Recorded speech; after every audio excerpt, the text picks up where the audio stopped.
The House Energy Utilities and Telecommunications Committee, calling it to order. Thanks to all the members who are here. Good turnout. We're going to take up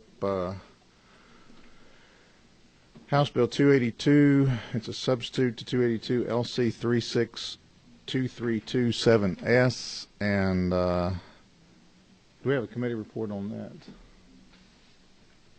Number 9. Thank you, Mr. Chairman. Your subcommittee on telecommunications met on House Bill 282 and offers up a due pass for House Bill 282 by committee substitute. Thank you, Chairman. And a call on Chairman Hamilton to present House Bill 282. Thank you, Mr. Chairman, members of the committee. Appreciate you allowing us to hear this today. We had a good full 1 hour of presentation and testimony yesterday. Yesterday's testimony was for people speaking against the bill, and we had another almost hour today where we made a small change in people speaking in favor of it. It's really a very straightforward bill. It's only a 2.5-page bill, and basically what it does is it says that it's very important because some of the testimony, most of the testimony yesterday dealt with issues that are not in this bill. This bill simply says that we created a broadband service which has to be a 3.0 megabits per second or higher as a minimum standard, and with that we say that any public provider that wishes to offer broadband service has to meet several exemptions. If they don't meet those exemptions, let me give you the exemptions last. But first of all, it says that if they want to expand their business, it says that if they're in the business, they've made infrastructure investments, they can continue to service their customers. But if they wish to expand, then as they expand and go into a new census block, then they need to use the National Broadband Map to verify whether that new area, that new census block, is either a served or unserved area. And they set it up with the Public Service Commission, and the Public Service Commission would determine whether that area was served or unserved. And if that area was served, in other words, if there was already broadband coverage there, then they did not have the ability to expand. If it was unserved, then they could go ahead and expand into the respective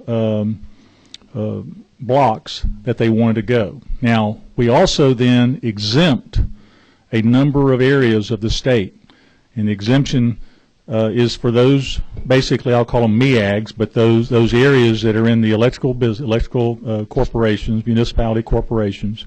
That area is completely exempt from this.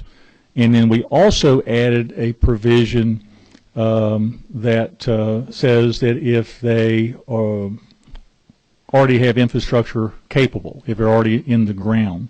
And that's really what the bill does. It was done in a way to protect the citizens. We heard about a number of cases, 4 recent examples here in Georgia, where cities, municipalities have lost all total almost $40 million of taxpayer dollars because it is a very high-risk business. It's a continuing change business, and it's also a very capital-intensive business. I want to also say that for those 15 or 18 areas around the state that are in the business, we applaud them and we thank them because they got into the business when they very possibly didn't have any alternatives. And so it's not to, that's why we're exempting those areas. We're not trying to hurt anybody. We're just saying in the future, a pro-business, a free marketplace makes sense. And then this morning, or earlier today, we also heard examples of, because one of the concerns that was brought up was that we would limit economic development in rural areas, and we gave 3 very, very good examples today where that's simply not the case, where the providers want to be there, but they want to be there at the right time, and so they've worked with businesses to expand those networks. And I'd be happy to answer any questions of anybody, Mr. Chairman. Thank you. You do have a question. Is it number 16? Coach? Coach, you recognize. Thank you, Mr. Chairman. Mr. Chairman, on page 3, line item 67 talks about reasonable attorney fees. Who's responsible for those? Well, I think this section is a pretty standard information we put in there, and it was put in there giving the PSC the ability to determine if someone has been wronged. And they probably already have that ability anyway, but in this particular case, the attorney's fees would be given to the person that violated the permits or did anything that was prohibited, forbidden, that type of thing. It was declared unlawful under this chapter. Thank you. That would only occur if there was a violation against what the PSC had set up. Any other questions? See no other questions, Chairman Hamilton. Anything you want to add, Chairman Hamilton? What's your number? 11. It concerns me when you ask if I want to add anything, but you turn my mic off. I don't know if that's a hint that that's a message. I just want to say we've worked very hard on this bill, and there's people that are not completely happy with it, but that's pretty standard down here, and we're really trying to move this thing forward to support job growth and business growth and protect the taxpayers, and I would ask for your favorable consideration. Okay. What is the will of the committee? We have a motion? We have a motion do pass. Is there a second? We have a motion do pass, and there's a second to do pass on committee substitute to House Bill 282 LC 3623227S. Any further discussion? Hearing none, all in favor of the motion signify by saying aye. Aye. Any opposed by saying no? We have the bill passes and will be passed on as a do pass with a do pass vote to the put it on the